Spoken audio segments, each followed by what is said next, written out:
Hello friends.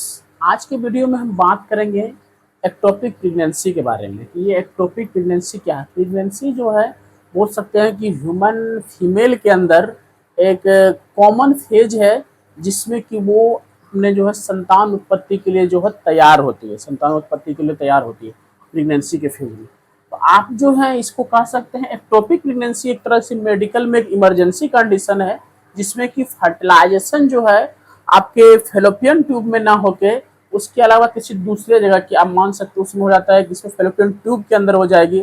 मतलब implant जो होगा बच्चा जो है वो आपके फेलोपियन ट्यूब मतलब यूट्रस के अंदर इम्प्लांट ना होकर वो हो जाएगा फेलोपियन ट्यूब में किसी और दूसरे भाग में। तो उसको बोलते हैं एक्टोपिक प्रेगनेंसी। एक तरह का मेडिकल इमरजेंसी होता है इसमें। इसको बोलते हैं डिफिनेशन में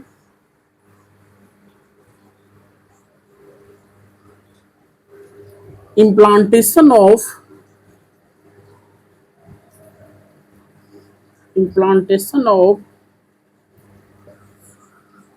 fertilized ovum at site other than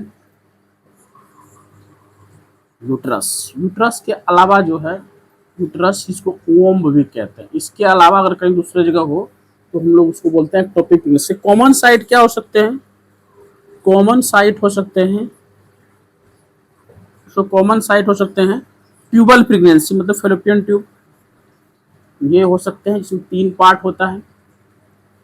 fallopian tube tubal pregnancy हो सकते हैं। एब्डोमिनल प्रेगनेंसी हो सकती है।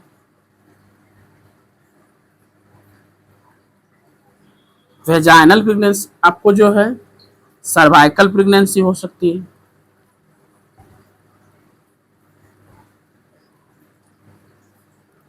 इसलिए ट्यूबल प्रेगनेंसी जो ये कॉमन साइट है, सबसे कॉमन है ट्यूबल। अब इसमें कह सकते हैं इससे कॉमन रिस्क फैक्टर क्या हो सकते हैं जिसमें ये बहुत कॉमन देखा जा सकता है। इसको अगर आप रिस्क फैक्टर के एज ए फॉर्म में देखिएगा तो इसमें बहुत सारे रिस्क फैक्टर है और मोस्ट कॉमन जो रिस्क फैक्टर है उस पर देखते हैं।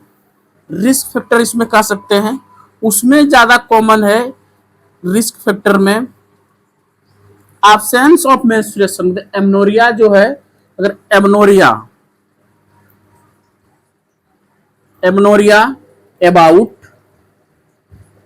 3 to 6 वीक्स अगर इस ऐसी बनी रहती है तो एक मोस्ट कॉमन रिस्क फैक्टर होता है, उसको खतरा है एक्टोपिक प्रेगनेंसी का। दूसरा जो है अगर किसी व्यक्ति को बहुत ज्यादा स्लाइट एब्डोमिनल टेंडरनेस रहता हो तो उसको भी खतरा है। राइट इलियक फोसा में या लेफ्ट इलियक फोसा में एब्डोमिनल पेन होता हो, मतलब पेन इन इलियक फोसा, कुछ भी इन्फेक्शन की वजह से pain in iliac fossa abdominal कुछ रीजन में उसमें भी अगर पेन की कम संभावना है उसमें खतरा ज्यादा है।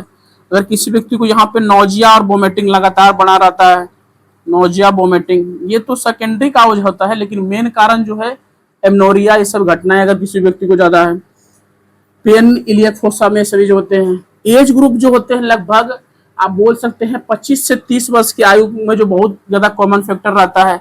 अगर व्यक्ति को एक्टोपिक प्रेगनेंसी के चांसेस और होते हैं और इस केस में कुछ वैसे मेडिसिन का प्रयोग कर लेते हैं जो कि आपको ड्यूरिंग प्रेगनेंसी फेज नहीं करनी चाहिए। तो महिला को जो उसमें कुछ नशा की चीजों किसी को आदत होता है उस केस में भी खतरा है। कुछ स्मोकिंग कर लेते हैं उसको भी खतरा है। तो ये सभी रिस्क फैक्टर जोन में आ जाते हैं।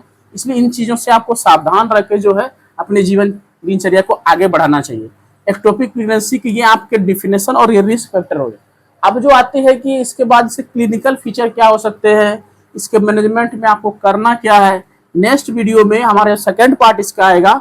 इसमें हम आपको इसको जो है क्लिनिकल साइन सिम्टम क्या होंगे, इसमें क्या इन्वेस्टिगेशन होता है और क्या treatment as a whole as a medical में इसको दिया जाता है अकॉर्डिंग टू गायनेकोलॉजिस्ट जो भी है, वो हम अगले वीडियो में बात करेंगे। इस वीडियो को ज्यादा से ज्यादा शेयर करें ताकि और लोगों को इन्फॉर्मेशन मिल सके। अगर आपको ये वीडियो अच्छा लगे तो इसको लाइक, चैनल और सब्सक्राइब जरूर कर दें। धन्यवाद।